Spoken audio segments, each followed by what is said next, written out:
Football, football, football. Welcome back to my podcast where football talk gets real on every match preview, hot take, and reaction.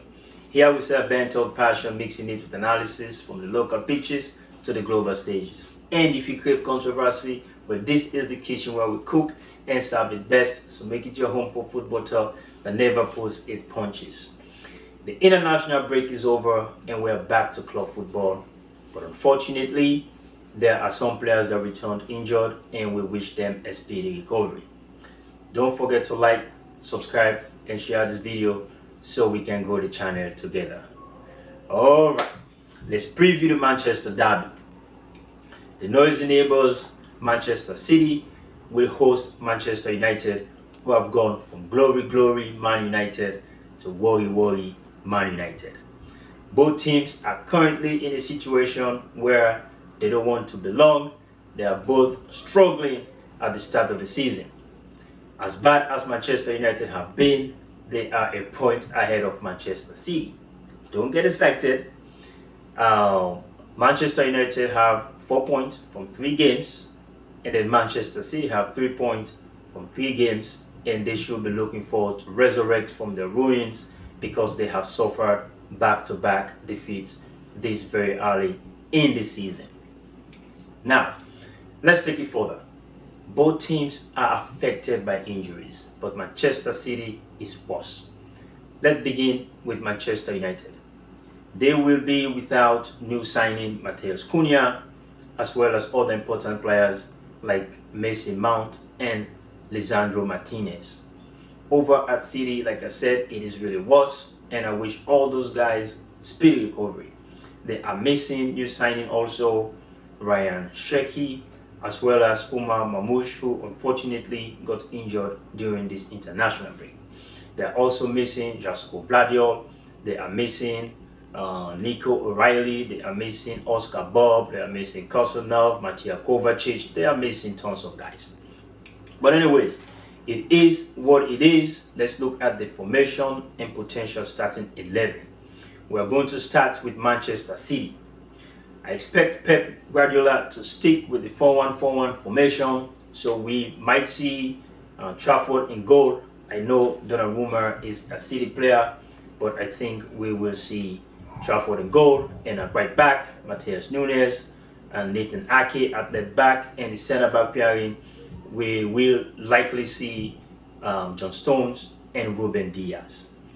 Rodri will be the pivot midfielder, the only one there as the DM, with 2 interior midfielders in Bernardo Silva and Tijani Reinders. And also on the wing, Jeremy Doku will step in for Umar Mamouche on the left, and then on the right, Phil Foden will step in for Oscar Bob. And like I said, the 2 interior midfielders will play behind Haaland as the sole striker. Over to Manchester United. Amorim, the guy I affectionately refer to as the stubborn fly, will stick to the 3-4-2-1 formation because he sees this formation like a religious scripture. I would like to see the circumstances under which he will change. So I think he will stick with 3-4-2-1, and he will have Luke Shaw, Lenny Yoro, and the lead as his back three, and then play Ahmad and Diogo Dalot as his wing backs. And I expect Manuel Ugarte to join Carlos Casemiro in the midfield because they are missing Mason Mount and Matheus Cunha. I expect Bruno Fernandes to play with Brian Mbeumo at an advanced role behind Benjamin Sesko. This is because Ugarte will have to play a double pivot with Casemiro. So, having said that, let's get into what could potentially be the tactical display. We all know Pep Guardiola likes to dominate possession, and I think Man City will have bulk of the possession, maybe 60 to 65 or even 70% of the possession. They will seek to patiently build up plays and attack cautiously and try to deconstruct Manchester United, who will be playing or could be playing a low block or a mid block at best. Now, Manchester United, I believe they'll be pinned back in their close to their 18-yard box, and they will be looking forward to take advantage of counter-attacking opportunities. Now, this is where the game gets really tricky. As for Manchester United, they just need to be disciplined enough and frustrate Manchester City. Now, they have to keep that defensive shape. And talking about a defensive shape, their wing backs should at all times be able to tuck in to form a 5-man defensive wall when Manchester City is on the attack. Now, when they have the ball back in transition, they have to be very quick. Guys like Bruno Fernandes, he has to get on the ball and be able to bring in the other attacking players, Brian Bemo or Benjamin Sesko, as well as the wing back into the action. So, if they could do this, they will have their chances, because Man City is a team that is always going to give you glorious chances, at least one or two. And if Manchester United could capitalize, then they could have a chance. And as for Man City, I do believe the fullbacks will tuck inside into the midfield and allow those midfielders to take wider positions as they attack.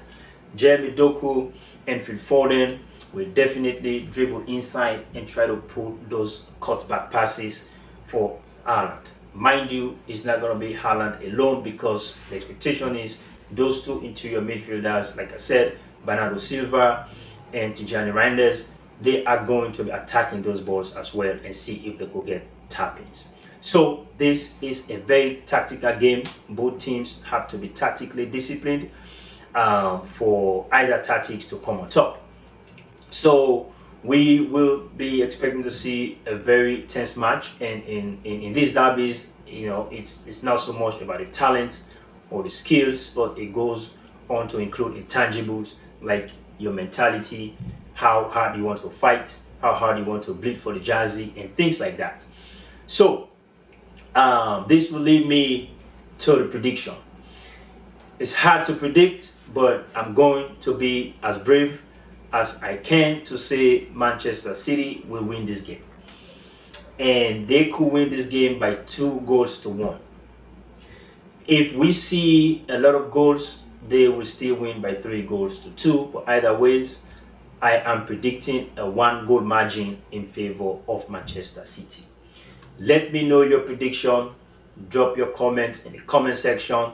And again, don't forget to like and share this video. Let's grow the channel together. Until then, stay blessed and peace out.